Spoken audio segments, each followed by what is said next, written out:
porque eu tô na convivência com ele diária. Eu converso com o Vojvoda todos os dias.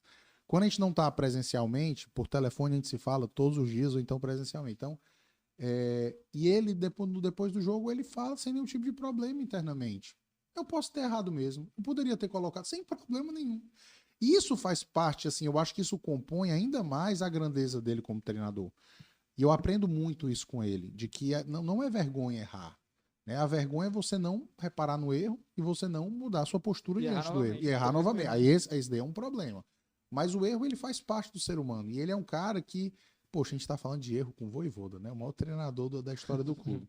Se tem um cara que erra pouco, ao meu ver, É ele. é ele. Mas quando ele erra, ele admite e não tem nenhum problema com isso. Ele é um cara fantástico. Eu sou suspeito para falar porque eu sempre digo, eu conhecia na qualidade de treinador. Eu sabia o quão bom ele era como treinador, mas eu não tinha noção do ser humano que ele era. E isso, podem ter certeza, fez muito parte de todo esse sucesso que ele faz hoje aqui no Fortaleza. Porque ele é um treinador que ele se envolveu com a instituição. Ele sabe exatamente o que é o Fortaleza, qual era a história do Fortaleza e qual é a importância do trabalho dele agora para esse momento novo do Fortaleza continuar crescendo. Ele entendeu o momento histórico do clube. E assim, ele briga demais pelo clube. Sabe, assim, é uma coisa que, se o torcedor soubesse no dia a dia o quanto o Vojvoda briga pelo Fortaleza, o torcedor seria ainda muito mais apaixonado por ele. Mais do que já é. Porque é um cara que está o tempo inteiro pensando se o Fortaleza vai crescer estruturalmente, se o Fortaleza pode chegar a um título internacional, se o Fortaleza pode trazer algum jogador ou outro. Então é um cara que pensa o tempo inteiro no bem do clube. Ele não pensa nele, ele não fala sobre as situações de propostas que ele recebe, ele não fala de assédios. Ele é um cara que vive o clube. Isso eu acho que me emociona como torcedor. Não como presidente, mas como torcedor. Você falando assim sobre ele, mas também tem a ideia, como a gente estava falando sobre os bastidores dos bastidores, né? Que é a comissão dele. Eu tive a Muito oportunidade. importante. Eu queria que você falasse justamente sobre esse pilar, porque o Vojvoda ele carrega em si Sim. a ideia de todo o trabalho, mas tem outras mãos envolvidas nisso. E que como- a gente não sabe muito a história, né? Não Sim. sabe muito como é o dia a dia com eles, com o Vojvoda a gente já sabe um pouco mais, mas também é legal, né? Falar sobre Inclusive, fica o pedido aqui, quem sabe trazer um dos assistentes deles para estar aqui com a gente. Vocês deveriam fazer isso. Para vocês entenderem o Fortaleza do Vojvoda, vocês precisariam fazer isso. E aí eu vou falar para vocês aqui. Ele veio com 2 auxiliares, né? O Gaston e o Nauel. Não, Os dois, cada um tem o seu jeitão, né? Eles têm jeitos diferentes. Né? O Gaston é aquele cara mais sangue fervente, mas que briga muito pelo Fortaleza também. Ele é um leão, literalmente, ali na beira do campo. Né? Não deixa ninguém tocar na gente, não deixa ninguém mexer com os nossos jogadores no banco, com ninguém. Ele é um cara que tem esse perfil. O Nauel, eu costumo brincar com ele. O Nauel, ele é o argentino mais cearense que eu conheço. Porque é um cara que gosta da piada, Sim. gosta da troça, gosta de rir, né? Então ele é um cara muito parecido com a gente em perfil e ele é muito importante nessa aproximação humana, né? Gaston tem funções mais voltadas à parte estratégica, de organização de defesa, de bola parada. O Nauel, ele já tem mais uma visão de enxergar o jogo primeiro de cima ali, depois ele desce para poder trocar uma ideia com o Vojvoda e fica o segundo tempo no banco. Cada um tem a sua função, né? Aí, mas todos eles muito família. Eu acho que isso daí é muito importante, esse perfil familiar deles, né? Do Gaston, do Nauel, do Vojvoda. Aí depois chegou o professor, que é o Luiz Aspiazo, que é o preparador físico, que esse daí, meu amigo, eu vou dizer uma coisa pra ti. Ele se emociona também no dia a dia como um torcedor do Fortaleza. Isso tem muito a ver com o que está acontecendo. Essas pessoas terem esse envolvimento todo. O Luiz, ele fica nervoso antes do jogo, ele fica pilhado. Depois do jogo é um dos caras que mais entra gritando ali no vestiário. Então, mas também ao mesmo tempo é o posto de equilíbrio, porque quando ele passa aquele momento do jogo, é ele quem está sempre pensando estrategicamente nos treinos, quem é que vai treinar, quem é que vai descansar. Um cara muito rigoroso, isso também faz muita diferença. Então você tem aí caras como o Gaston, como o Nauel, como o Luiz, como o Santiago, que está aqui desde 2022, preparador de goleiros. O Christian, que também está desde 2022, que é o psicólogo, né? É o mesmo time. Ele está se mantendo aí 2022, 2023, 2024, 3 anos trabalhando junto. Então todo mundo já meio que trabalha por música, né? E isso faz com que o professor tenha uma tranquilidade, porque os papéis estão muito bem divididos. Então, cada um sabe o que faz. Tá bem alinhado, né? Muito bem alinhado e todo mundo contribuindo. Tem comissões técnicas que não são tão equilibradas assim. Uhum. Às vezes o treinador tem ali uma pessoa ali que na comissão, mas você vai ver, ela não contribui tanto. Eu digo isso por ver várias situações de Convívio, né? isso. Mas eles não. Eles têm é uma comissão que é um grupo de trabalho muito bem articulado, né? Sincronizado. Né? E com um perfil. Eu percebo muito bem que o Vojvoda escolhe muito bem o perfil dos que vão compor a comissão técnica. Tem que ser um cara, assim, família, um cara com comprometimento, um cara que não goste de dar mau exemplo. Você tá entendendo? Isso é muito importante. Porque quando você tem isso na comissão técnica inteira, o elenco vê isso como o quê? Como um espelho. Sim, perfeito. Né? Então é muito importante enaltecer esses caras. Legal que encaixa, né? Um complementa o outro e eles vão fazendo esse bom trabalho há alguns anos já. Isso. E eu queria, até botei aqui na pauta, sobre justamente isso que tu falou, sobre o Vojvoda já ter incorporado o Fortaleza, o DNA do Fortaleza, onde o Fortaleza tá no cenário brasileiro, no cenário sul-americano, o que o Fortaleza representa para o Nordeste, o que é o Nordeste, né? Porque lá na Argentina eles não tem muito essa noção de Nordeste brasileiro, enfim, é mais o Sudeste.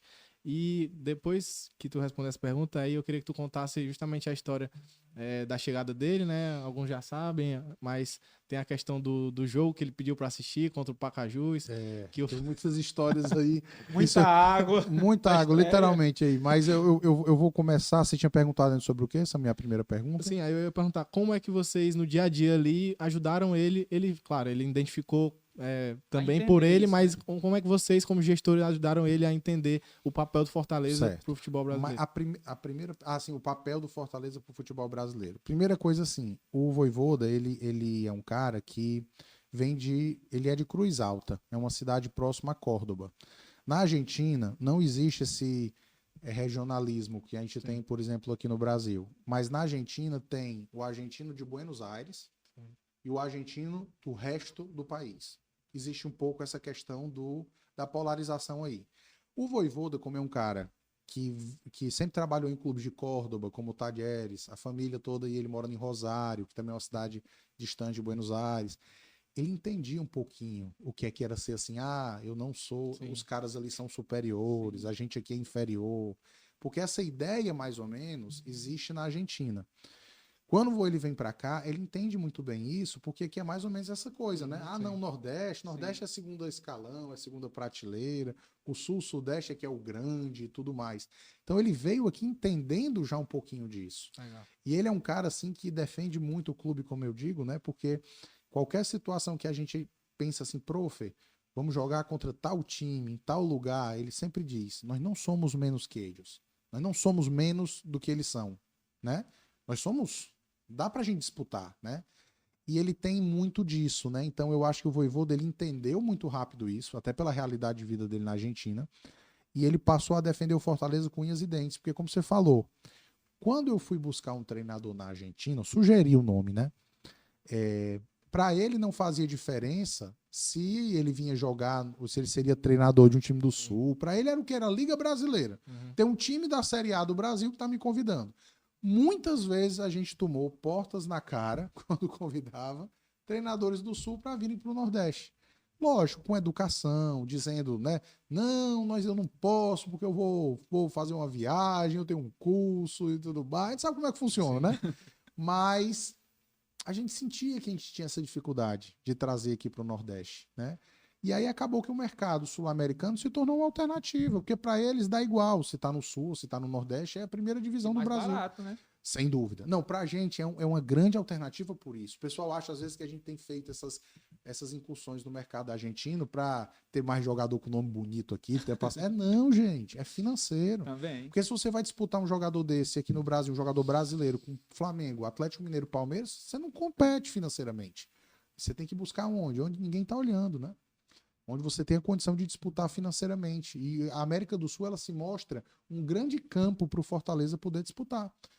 Quando você tem várias portas para buscar jogador, é bem melhor do que você ter só uma para bater. Certeza. Você falou de mercado. Sim. E vou encaixar duas perguntas. Primeiro, como lidar com assédio dos atletas, tá? Kevin Andrade, Hércules, provavelmente um Miglan. Como lidar com acesso? E segundo, como é que o Fortaleza está vendo o mercado? se precisa trazer mais alguém, se o que Certo. tem é o suficiente. E até para fazer um comentário mais geral ali do Alex, saiu a notícia hoje que o Brian Sebadios provavelmente está indo lá pro Dinamo de Kiev, se é verdade, se não é. Uhum. O Luquinhas também saindo pro Legia Uhum. Varsóvia. Acabou não dando certo, né? Não sei se dá certo é a palavra certa, mas acabou não se adaptando, não correspondendo e teve que sair. Não, assim, o mercado e o futebol, eles são muito voláteis, né? Porque do jeito que tem gente que vem e encaixa, tem gente que vem e não encaixa, Sim. faz parte, né? Nós temos que, logicamente, primeiro você falou sobre blindagem, né? Sobre como você se proteger do assédio do mercado. Primeira coisa, o Fortaleza ele tem um departamento de mercado que ele atua durante 365 dias. Os meninos trabalham lá da mesma maneira durante o ano inteiro. Que às vezes no imaginário do torcedor é assim, quando for abrir a janela, Sim. ei menino, abre o computador aí pra gente olhar aí. É. Não, não é assim não. É. Durante o período em que a janela tá fechada, segunda, terça, quarta, quinta, sexta, sábado e domingo, todos os dias relatórios sobre novos jogadores e colocando no banco. E se faz um Colocando time lá. sombra ali, né? Durante Ednardo todo trabalha, viu? o ano. Ednardo Tem o trabalha. Ednardo, o Richard, o Henrique, Era o Leandro. o Rafa O Silva na Rafa que época. saiu, O Rafa né, com saiu. papelinho. Isso, mas eu sou muito suspeito que eu volto a dizer. Muito parte do sucesso do Fortaleza está atrelado ao Cifec. O Vojvoda, todos os trabalhos dele, ele trabalha muito com vídeo. Os meninos do Cifec são fundamentais para isso. Às vezes a gente tem um complexo de vira-lata, e eu vou falar isso de maneira aqui muito clara, da gente sempre se achar que nós não temos o que tem de melhor. Eu vou dizer para vocês com sinceridade, os 4 são cearenses. Henrique, Leandro, Ednardo e o Richard, que tá aqui há muito tempo. Mas nós temos um dos melhores centros de inteligência da América do Sul. A gente tem um pouco, às vezes, de medo de dizer, mas nós temos. E isso daí está atrelado ao quê? A importância que o Vojvoda dá para o trabalho deles. Tudo que o Vojvoda faz, a passagem de edição de vídeos, de tudo, como você vai estudar o adversário, é trabalho do Cifec. Interessante no PC, a sala do Cifec fica ali do lado da sala do Vojvoda. Só uma portinha. Só uma portinha. A portinha ainda é fina, quando ele grita da sala dele, Só dá pra para ouvir do escutar, Cifec. Já para entrar, para mostrar o material dos outros times. Então, nós temos que valorizar, sabe, cara, essas pessoas que trabalham no dia a dia do Fortaleza. Porque são elas que fazem o resultado acontecer. Nós ali estamos ali em posição de coordenação, mas o trabalho é delas. Lógico, nós temos importância, sem dúvida. As decisões estratégicas são nossas. A responsabilidade quando dá errado é nossa. Sim. Mas são esses caras que fazem a coisa evoluir de uma maneira diferente. Eu tenho muito orgulho de trabalhar com eles. Não só com o Cifec, mas lá no departamento de futebol, o Daniel de Paula Pessoa, o Júlio Manso, o Marcelo Boeck, são pessoas que. O Bruno Costa que está lá. Então são pessoas que estão no dia a dia do clube e que fazem todo esse maquinário acontecer. A gente viu quando o Júlio esteve aqui com a gente, né? A forma como ele abordou, passo a passo, dados a dados, é fantástico. Inclusive, abraço pro Júlio, parceiro da Parceirão. gente. Sempre, Tá doido. quando eu preciso de alguma coisa, ele sempre tá propício ali. Abraço, sou muito seu fã. Eu vou dizer uma você coisa pra sabe. vocês. Tem muita gente dos times do Sul que tomam conselho com o Júlio Manso sobre como fazer uma coisa, como fazer outra coisa. Então, eu volto a falar, nós temos. Referência. Às vezes, não é que eu tô me tornando assim, eu sou aqueles bairristas xiitas, não, mas é porque nós temos muita gente boa aqui, cara. Boa, que eu digo assim, de primeira prateleira para trabalhar com futebol. O Júlio Manso é um deles. Então nós temos que valorizar esses caras. Nós temos que falar o nome deles. A torcida tem que saber quem são Tem os que conhecer. caras. Porque é ele quem faz a regularização de um jogador em tempo recorde, faz com que o jogador entre numa partida e decida o jogo. Por isso que tem que estar no bid, né? Isso, Tá no tá no bid, bid, né? tá Pois legal, tá legal. né? Pois é isso. Mas eu gosto de fazer essa menção ao nome dessas pessoas, porque são